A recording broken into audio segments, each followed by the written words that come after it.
Imagine deferring hundreds of thousands of dollars in capital gains taxes legally, repeatedly, potentially forever. And then imagine Washington looking you dead in the eye and saying, not so fast. The 1931 exchange has been a cornerstone of real estate investing for over a century, but right now, it's sitting in the crosshairs of one of the most aggressive tax reform conversations we've seen in decades. Here's the thing. The 1931 exchange isn't some exotic loophole cooked up by Wall Street lawyers in a back room. It was literally written into the tax code in 1921 to encourage productive reinvestment in the economy. Think of it like a perpetual motion machine. For wealth, you sell a property, roll the proceeds into another, and the tax bill keeps getting kicked down the road like a can nobody wants to pick up. For years, investors were printing money with this strategy, and the headlines were intoxicating: build generational wealth, never pay taxes again, the government's gift to real estate. But somewhere between rising interest rates, tighter lending, and a political climate that's increasingly allergic to anything that smells like a tax break for the wealthy, the excitement has gotten noticeably quieter. And let's be honest, there's a psychological weight to uncertainty that messes with even the most seasoned investors.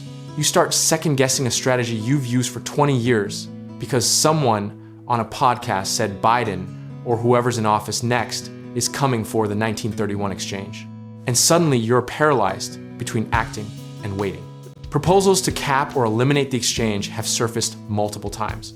One notable push sought to limit deferrals to $500,000 per year, which sounds generous until you realize a single mid-market commercial deal blows past that in one transaction. Every time these proposals emerge, the real estate community collectively holds its breath. And every time so far, the exchange has survived because the lobbying power behind it is, frankly, formidable. History has a sense of humor here. Every generation of investors has been told that this is the cycle that finally breaks the rules. And every generation has watched the rules bend but not break. The 1986 Tax Reform Act gutted passive loss rules and sent investors running for the exits. Yet the 1931 exchange came out the other side intact and arguably more popular than before.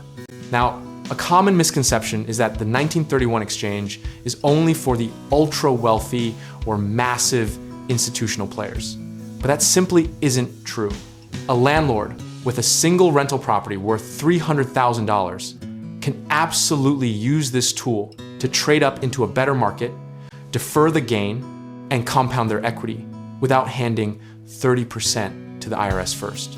The rules do require discipline, though you have 45 days to identify your replacement property and 180 days to close, and the IRS does not care about your contractor's delays or your lender's slow underwriting. Miss those deadlines by a single day, and the entire deferral collapses, which is why working with a qualified intermediary isn't optional, it's survival. Practically speaking, the lesson history keeps teaching us is to use the tools available now, rather than waiting for perfect conditions that may never arrive. Because tax law is a moving target, and the window you're watching might close before you finish watching it. Moderate your exposure, don't over-leverage just because you're writing a tax deferral, and treat the strategy as one disciplined tool in a diversified playbook, not a magic wand. There's also a layered irony worth appreciating. The investors who complain loudest about potential 1931 reform are often the same ones who never fully utilized it when the environment was unambiguously favorable.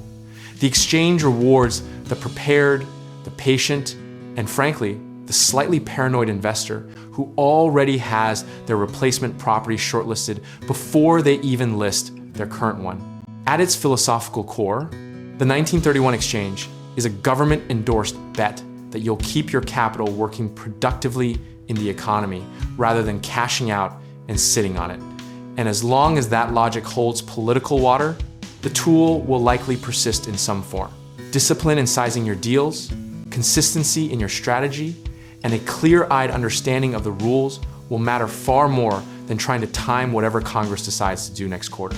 Could they cap it, restrict it, or make it more painful administratively?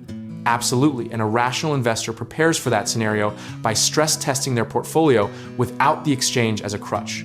But comfort with any outcome comes from knowing you bought right, managed well, and didn't build your entire financial plan on a single tax provision surviving forever. The 1931 exchange is still one of the most powerful wealth-building mechanisms in the entire United States. Tax code flawed, scrutinized, politically inconvenient for some, and absolutely worth understanding deeply.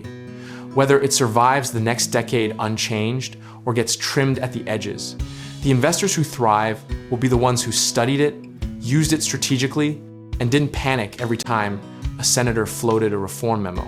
So the question isn't really whether the exchange is still useful, it's whether you are positioned to use it before the rules shift on you. And if you're not sure where to start, that's exactly what we're here for. Check out our links in the description below, where we can help you get started, whether you're looking into real estate investing, home contracting work, or finding the right lenders to make your next move.